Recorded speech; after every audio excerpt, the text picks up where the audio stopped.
La siguiente historia tiene lugar entre el año 1603 y el 1868.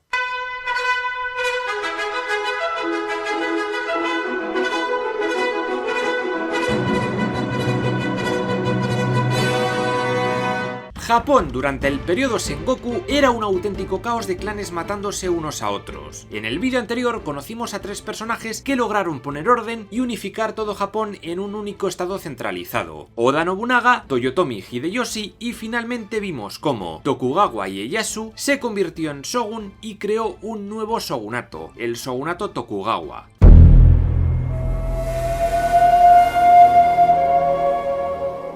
Al shogunato Tokugawa también se le llama periodo Edo, pues la capital pasó a ser Edo. En aquellos años todavía era un pequeño pueblucho con un castillo un poco regulero, pero pronto iría creciendo un montón hasta alcanzar una población de 1 millón de habitantes. Actualmente a Edo se le conoce como Tokio, y como supongo que ya sabréis, es la actual capital de Japón. Era allí donde vivía el shogun, pero el emperador siguió residiendo en Kioto, aunque, como en épocas anteriores, apenas tenía poder real. Era la máxima autoridad religiosa, y su función era meramente ceremonial. Destacan de él la villa imperial de Katsura, una mansión que se construyó a las afueras de Kioto para vivir la buena vida. Este shogunato o Bakufu Tokugawa sería una dictadura militar hereditaria, igual que los otros shogunatos, pero Ieyasu dio importancia a las ramas de sus hijos no herederos. Estas son las ramas Gosanke, que eran la Owari, la Ki y la Mito. Cada líder era un daimyo con muchísimo poder, y luego tuvo mucha importancia el Ryu, o Consejo de Ancianos, que controlaba la administración, y también el Wakadoshiyori, o Consejo de Viejóvenes, que controlaban más los temas militares. Estos coronaban la pirámide social junto con los Kuge, la nobleza cortesana, residente en Kioto, y los Daimyo, la nobleza feudal, aunque en este periodo tuvieron un poder limitado. Bajo ellos estaban los funcionarios, los vasallos o samuráis, los campesinos, artesanos y comerciantes, llamados comúnmente como heimin, y finalmente los parias. Se dividen en dos: los hinin o no humanos, mendigos, prostitutas y artistas callejeros, y los eta o impuros, curtidores, carniceros y enterradores. Esta división social estaba basada en el pensamiento confuciano, ya sabéis, el creado por el filósofo Confucio. Fue uno de los que inventó la confusión. Este es un periodo importante, pues el país cambió la hostia. Las guerras se acabaron y hubo 2 siglos y medio de paz prácticamente absoluta, lo nunca visto en este archipiélago. Unbelievable. Era algo entendible, la gran mayoría de clanes nipones habían desaparecido, y Ieyasu confiscó grandes extensiones de terreno a los derrotados, y hubo un nuevo reparto de territorios. Los familiares Tokugawa fueron los daimyo Shimpan, que eran unos 20 y controlaban los dominios que rodeaban Edo. Estos recibieron las mejores tierras junto con los daimyos Fudai, clanes aliados de los Tokugawa, mientras que los derrotados en Sekigahara se quedaron con las migajas, las zonas más periféricas, y estos fueron los daimyos Tozama.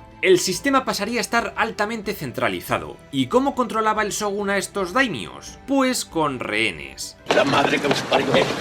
Las familias de los daimyos se quedarían en Edo, donde estarían bien controladitas por el shogun, y en caso de rebelión acabarían sin cabeza. También, un año sí y un año no, el daimyo de una provincia tenía que vivir en Edo, lo que le obligaba a gastarse mucha pasta y así no usar esos dineros en formar ejército y esas mierdas. Esto se llamó Sankin Kotai, o residencia alterna. ¿Por qué no nos ejecutáis y ya acabamos con esto? Tokugawa Ieyasu fue shogun durante 2 años. Después de eso tomó el título de Ogoso, es decir, shogun enclaustrado. Abdicó en favor de su hijo Hidetada, pero siguió teniendo el poder total hasta su muerte. En estos años, Ieyasu mandó reconstruir el castillo Edo, que estaba bastante hecho mierda. Además, ordenó la construcción de un bonito castillo en la actual prefectura de Aichi. Ese fue el castillo Nagoya, que se convirtió en uno de los más importantes e imponentes del periodo Edo. Otro importante es el castillo de Kumamoto, situado en la ciudad de Kumamoto, en la isla de Kyushu. Estaba muy bien fortificado y es considerado como uno de los más bonitos de Japón. La gran mayoría de los castillos que se conservan actualmente son de esta época, debido a que con la paz no fueron destruidos. De 1613 es famosa la embajada Keicho, organizada por el daimyo Date Masamune, en la cual el samurái Hasekura Tsunenaga se aventuró a un viaje diplomático en el que visitó el virreinato de Nueva España, España y también el Vaticano. Algunos miembros de esta embajada se asentaron en Coria del Río, en Sevilla, de ahí que algunos de sus habitantes se apelliden Japón.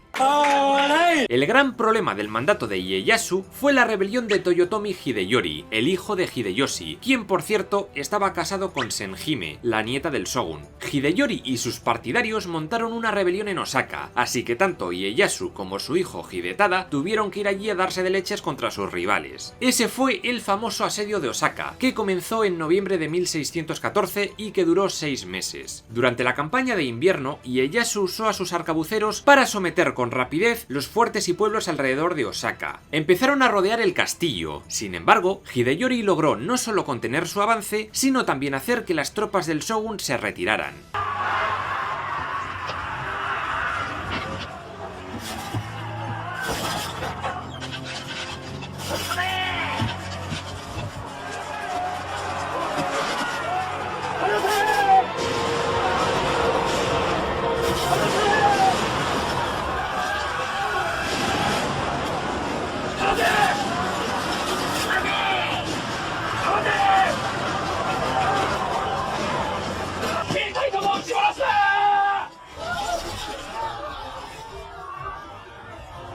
Pero entonces llegó la campaña de verano, y Ieyasu volvía a la carga y esta vez no se retiraría ni de coña. Hideyori había contratado a un montón de ronin, y cuando estuvieron preparados, decidió mandarles contra las tropas del shogun acampadas cerca de Osaka. Esa fue la batalla de Tennoji.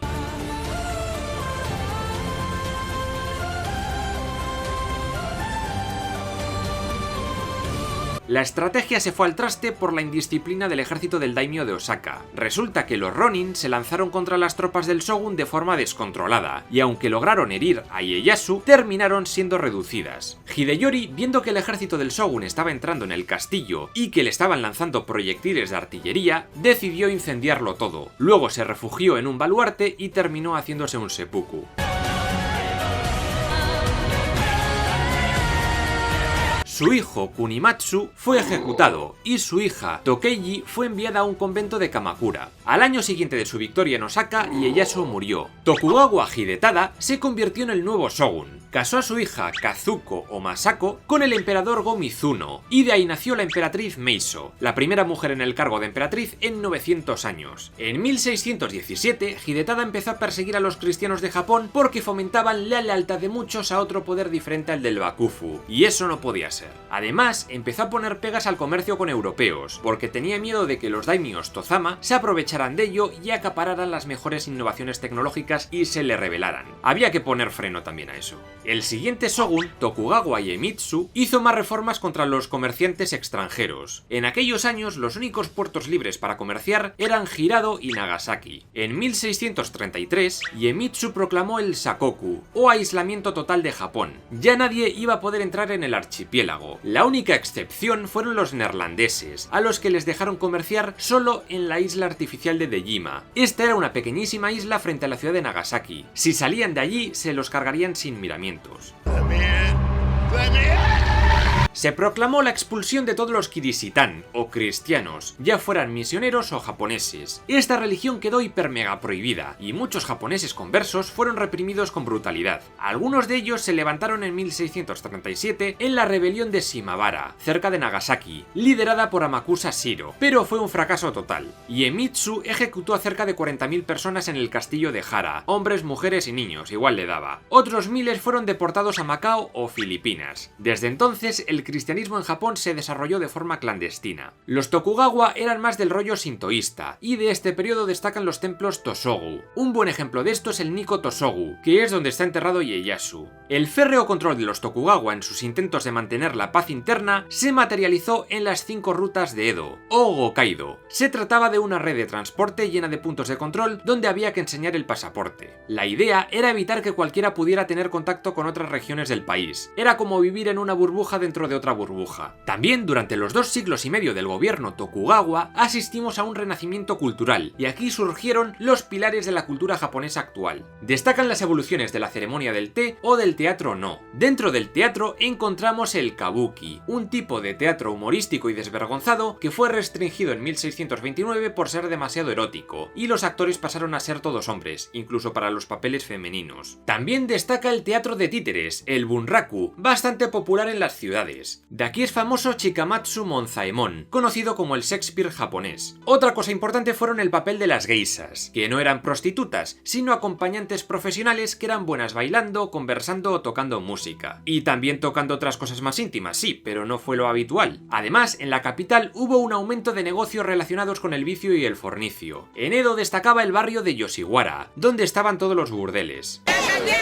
Las pinturas ukiyo-e, o grabados japoneses, nacieron con la función de anunciar espectáculos y eventos. Luego evolucionó a otros temas. Quizás el grabado más famoso de todos es la Gran Ola de Kanagawa, de Katsushika Hokusai, compuesta en el siglo XIX, y también es conocido por su colección de 15 volúmenes Hokusai Manga. Y del monte Fuji también tiene unas cuantas pinturas. Otro autor famoso es Utagawa Kunisada, con su obra Amanecer en Futamigaura. Otra escuela importante de pintura fue la Rinpa, con temas de naturaleza como plantas, flores, pajarillos y esas cosas. En 1651 llegó al poder Tokugawa Ietsuna, un niño enfermizo que era controlado por los regentes asignados por su padre. Lo importante es que justo ese año un grupo de ronin, o samuráis sin amo, protagonizaron el levantamiento de Keian, cuyo objetivo era apoderarse de la ciudad de Edo, pero fracasaron. ¡A tu casa! Poco después ocurrió el gran incendio de Edo o de Meireki, de 1657, en la que la ciudad acabó bastante jodida. Duró 3 días y destruyó casi un 70% de la ciudad. Se estima que murieron unas 100.000 personas. En la ciudad existía una brigada antiincendios, los Hikeshi, pero no estaban demasiado bien equipados. Este hecho está considerado como uno de los desastres más grandes de la historia de Japón. En 1680 comenzó el shogunado de Tokugawa Tsunayoshi. Gobernó durante 30 años y de él se decía que tenía alguna clase de retraso mental, algo que empezaba a ser común en el clan, quizás debido a la endogamia. De todas formas, el tipo era súper aficionado al arte, al neoconfucianismo, el cual promovió mucho, y también se le conoce por crear leyes para proteger a los perros vagabundos. ¿Qué pasó con esto? Pues que Edo se llenó de perretes. Y esto puede sonar muy chupi guay y tal, pero se cuenta que en 1695 había tantos perros en Edo que el olor era insoportable y la gente empezó a matarlos. Y claro, el shogun empezó a ordenar ejecutar a la gente que mataba perros. Se decía que intentó abrir perreras con comida para estos animales antes que invertir en infraestructuras para la gente de las ciudades. Por esto, a Tsunayoshi le apodaron el shogun perro. Por lo general, todas las reformas que introdujo este señor acabaron derivando en dificultades económicas por todo Japón. En 1701 ocurrió supuestamente el incidente de los 47 Ronin, o incidente Ako. Digo supuestamente porque se dice que es más una leyenda que realidad. Resulta que el daimyo Asano Naganori intentó matar con sus samuráis a un poderoso funcionario de la corte shogunal, Kira Yoshinaka, quien estaba dentro del castillo de Edo.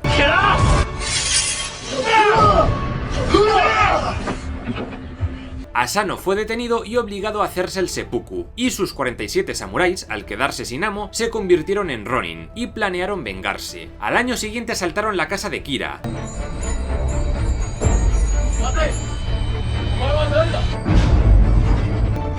While Kira scrambles to escape, that Kira is found and seized. Y le decapitaron, se entregaron al shogun y se mataron con un seppuku. El final del reinado de Tsunayoshi fue todavía peor. En 1703 un terremoto afectó a Edo, en 1706 un tifón destruyó parcialmente la ciudad, y al año siguiente tuvo lugar la erupción del monte Fuji, para que luego nos quejemos del 2020. Me pasa un miedo que no te puedo imaginar. Los siguientes shogunes, Ienobu y Ietsugu, reinaron poquitos años, y básicamente el poder lo controló el ronin neoconfucianista Arai Hakuseki, quien se convirtió en el tutor personal de los shogunes. Como los dos shogunes murieron jóvenes y sin herederos, en 1716 fue nombrado nuevo shogun Tokugawa Yoshimune, perteneciente a una de las 3 ramas Gosanke, la Ki. Este tío rompió el confinamiento palaciego típico de los shogunes y rechazó los lujos para vivir la vida de manera más humilde. Además amplió las ramas del Gosanke a los clanes Tayasu, Hitotsubashi y Shimizu. Y es que había bastante miedo de que se rompiera la cadena de sangre, de ahí la ampliación. Yoshimune llevó a cabo las reformas Kyojo, en contra de su consejero, Arai Hakuseki. Aquí se flexibilizó un poco el bloqueo comercial con el fin de mejorar algo la economía, que andaba hecha mierda. Se permitió la importación de libros europeos, especialmente obras filosóficas y textos científicos y médicos. Gracias a la llegada de la imprenta se pudo dar difusión a obras literarias nacionales. Destacan los ehon, o libros ilustrados. Y por supuesto no podemos olvidarnos de los haikus, los poemas japoneses. En este género destaca Matsuo Baso, pero quizás la obra literaria literaria más conocida es el libro de los 5 anillos, escrito por Miyamoto Musashi. Se trata de una especie de tratado sobre el Kenjutsu, un arte marcial japonés. En fin, todo parecía muy bonito en Japón. Sin embargo, tras el fin de su shogunado en 1745, la estabilidad empezaría a resquebrajarse. Su hijo Iesighe estaba más interesado en el ajedrez que en gobernar, y tuvo varias revueltas campesinas en 1760, debido a la corrupción de las instituciones. Su heredero, Ieharu, fue igual de desastre gobernando, pero siendo justos, los problemas empezaron por una pequeña edad de hielo. Un invierno particularmente duro provocó la hambruna de Tenmei, que duró entre 1782 y 1787, y en ella murieron cerca de 200.000 personas. Se dice que incluso se llegaron a reportar casos de canibalismo entre la población.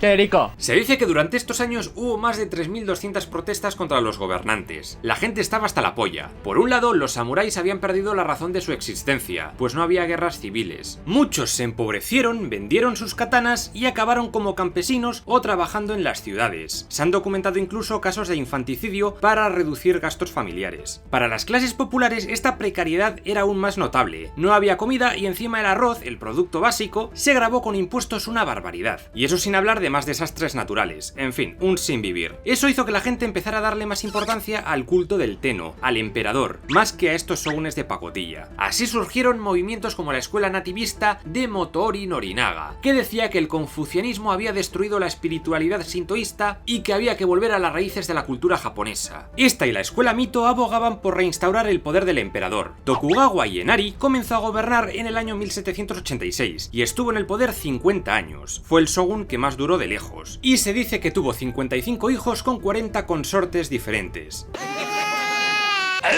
Con este Ienari entramos ya en el siglo XIX, la etapa final del shogunato. Su shogunado se caracterizó por estabilidad política y buenas cosechas, al menos hasta el final de su mandato, porque en 1832 ocurrió la gran hambruna de Tempo. La ineptitud tanto del bakufu como de los daimios solo trajo una carestía brutal y epidemias varias. De estos años se cuentan casi 500 sublevaciones campesinas, y muchas de ellas acabaron con disturbios en las ciudades, algo bastante inédito hasta la fecha. Es famosa la de Osaka, liderada por Oshio Heihachiro. El sucesor de Ienari fue su hijo Tokugawa Ieyoshi. Durante su mandato asignó al Ryū Mizuno Tadakuni las reformas Tempo de 1841. Estas fueron unas reformas económicas para paliar el caos de la hambruna de Tempo. Reducción de gasto público, cancelación de deudas, control de precios. Las medidas no tuvieron éxito. Ieyoshi la palmó en el año 1853, justo el año en el que llegaron al puerto de Uraga, cerca de Edo, 4 barcos estadounidenses. Allí iba el comodoro Matthew Perry. No, este Matthew Perry no tiene nada que ver con el actor de Friends, ni son parientes ni nada. ¡Qué decepción! Este Perry estaba interesado en hablar con el shogun Tokugawa Ieyasu, el cual por cierto también tenía problemas mentales. También quería hablar con el emperador Komei, pero estaba prohibido que le vieran, se creía una diva. Glamour. El caso es que Perry entregó a los representantes del shogun una carta del presidente de Estados Unidos, Millard Fillmore, proponiendo al país nipón crear vínculos beneficiosos de comercio. Al año siguiente, Perry volvió con más barcos a negociar, y esto culminó en el Tratado de Kanagawa de 1854, con el cual acabó el aislacionismo japonés al abrir los puertos de Shimoda y Hakodate. Luego, en 1858, tenemos el Tratado de Amistad y Comercio con las 5 naciones, Estados Unidos, Francia, Reino Unido, Holanda y Rusia, y con la apertura de los puertos de Edo, Yokohama, Nagasaki, Niigata y Kobe. Justo ese año, 1858, Ieyasu la palmó sin dejar heredero, lo que hizo aumentar las disputas internas por controlar el bakufu. Aquí nacieron dos bandos. El bando de Tokugawa Nariaki, de una rama menor de la dinastía, era partidario de nada de tratos con extranjeros. Por contra, estaba el bando de Ii Naosuke, un poderoso daimyo Fudai que decía que era el momento de abrirse y que no valía la pena entrar en conflicto con los occidentales porque en caso de guerra les iban a ganar hicieran lo que hicieran. Pues el bando que ganó fue este último, y llegó al poder shogunal un chaval de 12 años llamado Tokugawa Iemochi. Pero Ii Naosuke asumió el mando como Tairo, o gran consejero. Básicamente él tendría todo el poder. Aunque parece que en la corte shogunal estaban tan indecisos que empezaron a consultar algunas decisiones al emperador emperador Komei para calmar los ánimos de la calle. De todas formas, la postura del emperador era más cercana a la de los antiextranjeros. Aquí comenzó el Bakumatsu. Esta fue la etapa final del shogunato y se caracterizó por revueltas entre partidarios del aislacionismo y partidarios de la apertura al mundo. Muchos daimios y samuráis se posicionaron a favor del emperador y en contra del shogun por estos acuerdos, y también porque la economía andaba fatal. Uno de estos rebeldes era Tokugawa Yoshinobu, daimyo de Mito e hijo de Tokugawa Nariaki. Este hizo que sus samuráis asesinaran en las puertas del castillo de Edo a Ii Naosuke en 1860.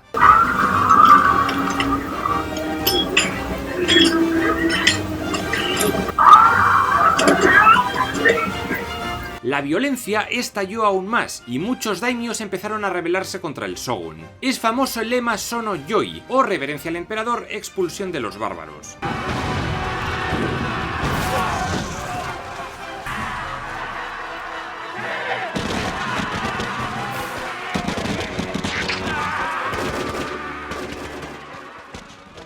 El emperador Komei se vino muy arriba y ordenó a todos los samuráis expulsar a los occidentales. Algunos clanes obedecieron, como fue el caso de los Satsuma y los Chosu, y llegaron a asesinar a algunos comerciantes ingleses, rusos, holandeses y chinos. How much is this?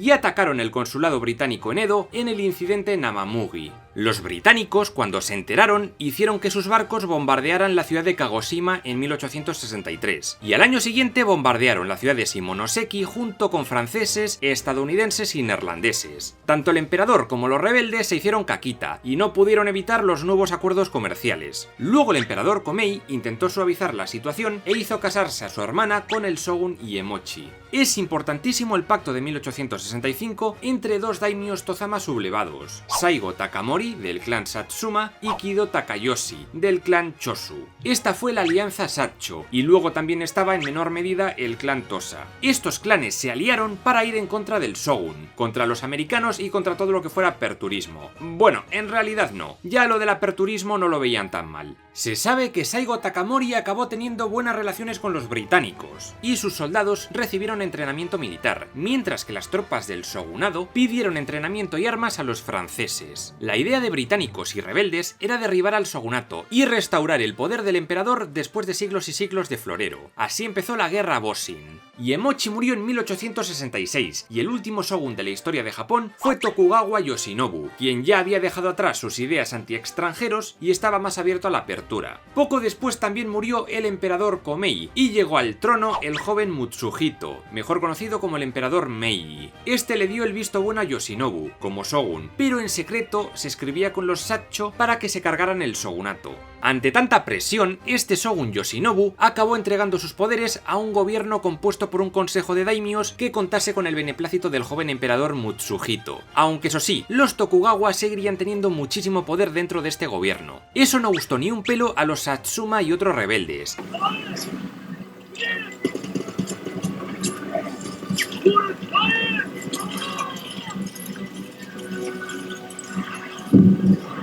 Y el 3 de enero de 1868 asaltaron el Palacio Imperial de Kioto y proclamaron la Restauración Meiji, en la cual disolvieron el shogunato y devolvieron los poderes al emperador. El shogun Yoshinobu contraatacó en la batalla de Toba Fushimi, pero fracasó y tuvo que largarse de Edo y huir.